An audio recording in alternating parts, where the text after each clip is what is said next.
there, Vicki Anderson here with a quick tip on how to use Google Translate as a formula in Google Sheets.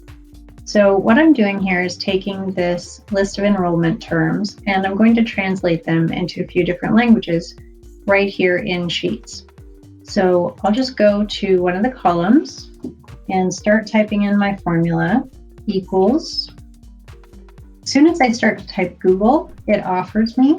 So I want Google Translate. I can just type that right in. And it even gives me some helpful information here and a link to learn more information, which I've put down here in the bottom as well. Now we just need to tell it which cell we're looking at, or you can type in text directly, but I want to translate cell A2, and you can see it light up right there.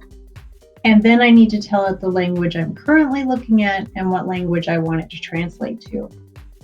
So I'm going from EN, which is English, comma, and then I'm going to JA for Japanese and end my parenthesis. When I hit enter or click away, it makes that translation. So you can see that the result of the translation is in the space, but up here in the editing field, we have the actual formula.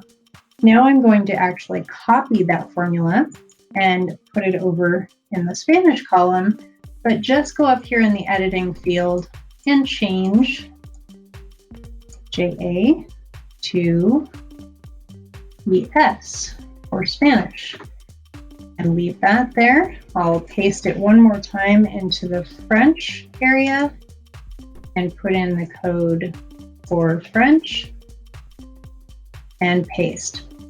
Now I can take this formula that I've created here and duplicate it. All you have to do, if you look in this corner right here on the cell that you have selected, you have to select the cell first. You'll see that little dot. When we get the crosshair over that dot, we can actually drag it down and duplicate all the way down. On these cells, since I have a column right next to it with data inside the fields, all I have to do is double click and it will automatically go just as far as there is data. Might take it just a moment to load, but there you go. If you want to learn more about formulas, go to your formula menu and go down to learn more.